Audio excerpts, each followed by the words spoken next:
ব্রাহ্মণী শুনিয়া হয়ে ত্বরান্বিত বন্ধুরা আয়োজন করে বিধিমতো পাঁচালি শোনো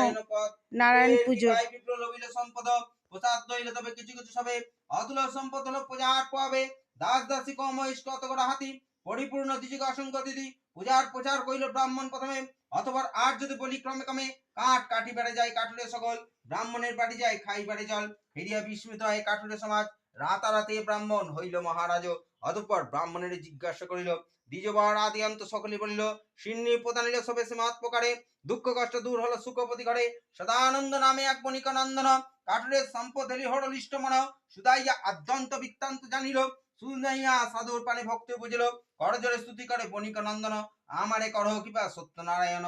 করুণা সিন্ধু তুমি জানি জগজন কিঞ্চিত বিদর্প এই দিন জানে তুমি দয়াময় জগতের গুরু ভক্তাধীন নারায়ণ পাঞ্চা কল্পতরু সাধু গায়া প্রতম নাই অন্নদানে কন্যাতাই দুঃখদাই জাগে শত মানে যদ্যপি আমার কবু জন্মে নন্দিনী নারায়ণে পূজা করে অগ্রদেব সিন্নি এত বলি সাধু যায় অঙ্গীকার কালী যথাকালে জন্মে কন্যা পরমা সুন্দরী সিন্নি প্রতিশ্রুতি কথা সাধু বিস্মরিল সুপাত্র হেরিয়া এক কন্যা রে অর্পিল কত পরে সাজিয়া সপ্তমদকর জামাতার সাথে সাধু চলিল সৎপর পাটনেতে কলানীতি নামে মহারাজা সেই দেশে সদাঘাট তরিয়াছে সোজা রাজা সম্বাসিয়া সদাঘাট তরণীতে বসে প্রমাদ ঘটিল সিন্নি নাই দিয়েছে নিপতি রাজকোষে যা কিছু ছিল পীরের মায়ের সাধু তরিপূর্ণ হলো ছলনায় রাজা তার সর্বস্ব লুটিল জামাতা শ্বশুরালয় কারাগারে দিল রাজার আদেশে গোটাল মশানেতে চলে পাত্র অনুরোধে তারা দহে প্রাণ পেলে কারাগারে বন্দী রয়ে শ্বশুর জামাতা কি কইবে উভয় দুঃখের বারতা তারা গিয়ে বন্দী রয়ে শ্বশুর জামাই অশেষ দুর্গতি তারা ভুগেছে সদাই গিয়েতে সাধুর পত্নী আর্য নন্দিনী মন দুঃখে থাকে তারা দিবস জামিনী সঙ্গতে পুরায় গেল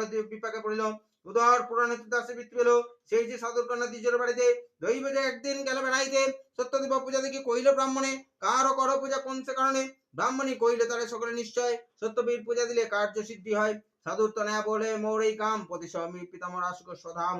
প্রণাম করিয়া কন্যা সত্য নারায়ণে মানত করিয়া গেল আপনার মনে এতে বলিয়া গেল আপনার ঘরে দয়ালু হইল পীর সাধুর উদ্ধারে শ্বশুর জামাতা যেতা বন্দি কারাগারে সত্য পীর স্বপ্ন দেন সেই নিপুত্রে রাজ অন্তঃপুরে রাজা শয়নিত ছিল সত্য পীর শিয়রতে আছি দণ্ডাইল শুনো রাজা মহাতে যে আমার কখন কলিযুগে পূজ্য আমি সত্যনারায়ণ আমার সেবক বটে সাধু সন্তানন্দ নাই করে টাকা চুরি নাই করে মন্দ বান্ধিয়া রাখিলে তারে লই যত ধন দুঃখ পায় তারা করে আমায় স্মরণ শ্বশুর জামাতে তারা যত দুঃখ পায় কি কইব সেই যেন ফুটে মোর গায়ে রজনী প্রভাত হলে 200 করে 10 গুণ ধন দিয়ে তুষিবে আদরে যদ্যপি আদেশ মোর করহ লঙ্ঘন রাজস যেন তবু অবস্মরণ বুঝিয়া করহ কার্য যাহা মনে নয় অন্যথায় যেন তুমি বিপদ নিশ্চয় প্রভাতে উঠিয়া রাজা সবার গোচরে মুক্ত করে আনাইল 200 করে বস্ত্র অলঙ্কার সহ বহুধন দিলা জোরহাত করিল যে বিনয় করিলাম 10 গুণ ধন পেয়ে নাই দিল বড়ি দেশে চলিল সাধু অতি তাড়াতাড়ি বিবিধ বাসনা বাজে